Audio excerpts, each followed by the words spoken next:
Delhi police के जवान भी मौजूद हैं, साथ ही पैरामिलिट्री फोर्सेस भी लगाई गई है। ट्रैफिक ये पूरा विश्वास है, वो बदलाव चाहते हैं, विकास चाहते हैं। अब दो ही शब्द है, बदलाव और विकास। अब इस बदलाव को होने से कोई नहीं रोक सकता है। लोगों ने 10 सालों में पीछे दिल्ली को 20 साल पीछे जाते हुए देखा है। शीला दीक्षित वाली दिल्ली, आबाद दिल्ली, हरी भरी दिल्ली, हवाएं जो है वो बिल्कुल साफ रहती थी। यमुना का पानी, हम लोग, यही एमसीडी का नगर निगम का स्कूल है जहाँ पर मैंने अपनी शिक्षा ली, पढ़ाई की, और यहीं पर आज भी वो नलके थे जहाँ पर हम खोल के सीधा पानी पीते थे। कोई आरओ बिस्लरी का पता नहीं होता था। लेकिन आज मैं कह रही हूँ, इतना आगे बढ़ने के बाद हमें आगे बढ़ना चाहिए था, लेकिन हम पीछे हो गए हैं। सो अब लोग, मुझे उम्मीद है दिल्ली के लोग जागरूक मतदाता घरों से बाहर निकलेंगे, मुद्दों पर राजनीति करेंगे।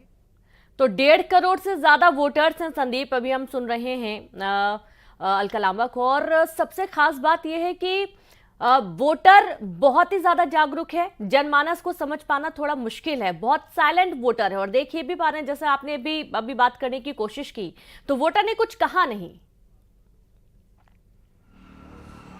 बिल्कुल, देखिए अलका लांबा, ये जो सीट है जहाँ पे इस वक्त मैं मौजूद हूँ, इस सीट में कांग्रेस की तरफ से उम्मीदवार है अलका लांबा।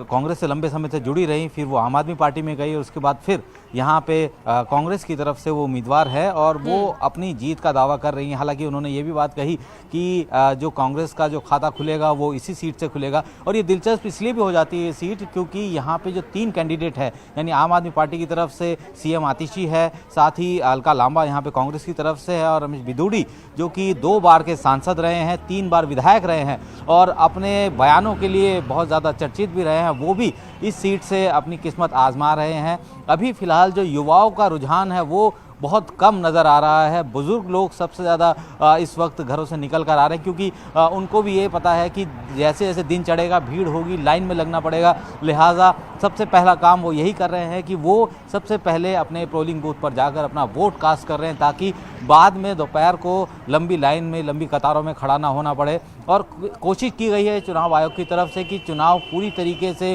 निष्पक्ष हो। इसी के चलते हर चीज़ का जो है ख्याल रखा जा रहा है। अभी थोड़ी देर पहले इलेक्शन कमीशन की टीम भी यहाँ पे आके विजिट करके गई है और अभी फिलहाल जो पोलिंग है कालका जी के इस पोलिंग बूथ पर सुचारू रूप से चल रही है। बिल्कुल, और आतिशी एक ऐसा नाम हो चुकी है जिनके ऊपर आम आदमी पार्टी में खासतौर पर अरविंद केजरीवाल ने बहुत भरोसा जताया और उन्होंने दिल्ली की कमान संभाली।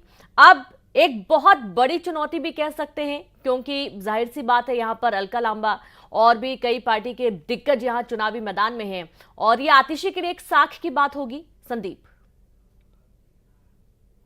बिल्कुल, देखिए सिटिंग सीएम है, हालांकि वो जिस तरीके से सीएम बनी उसके बाद वो लगातार यही कहती रही कि ये सीट जो है वो इस दिल्ली के मुख्यमंत्री के तौर पर तो अरविंद केजरीवाल को ही देखती हैं और उनके ऊपर भी दबाव बहुत ज़्यादा है। पिछली बार जब चुनाव में वो जीत के आई थी तो बीजेपी के जो प्रत्याशी थे उनसे 11,000 वोटों से ज़्यादा मार्जिन से वो जीते थे। लेकिन इस वक्त यहाँ पे कांटे की टक्कर है। पहले ये माना जा रहा था कि इस कालका जी सीट पर जो टक्कर है सीधी सीधी टक्कर है आम आदमी पार्टी और बीजेपी के बीच में, लेकिन जैसे ही अलका लांबा को यहाँ पे उतारा गया, हालांकि वो यहाँ की कोर जो है वो नेता नहीं है, लेकिन इससे पहले जब कांग्रेस के यहाँ पे 3 बार के विधायक सुभाष चोपड़ा जो कि यहाँ से रहे, उनका सपोर्ट जो है उनको मिला है। जाहिर सी बात है कि अब अगर यहाँ पे जो लड़ाई थी वो 2 पार्टी के बीच में थी, अब ये त्रिकोणीय मुकाबला हो गया है। बिल्कुल बिल्कुल संदीप, बहुत शुक्रिया आपका तमाम तस्वीरें दिखाने के लिए, जानकारी साझा करने के लिए। और इस तरीके से अब ये त्रिकोणीय मुकाबला है, बीजेपी, आम आदमी पार्टी और कांग्रेस के बीच में मुख्य मुकाबला देखा जा रहा है, कांटे की टक्कर देखी जा रही है।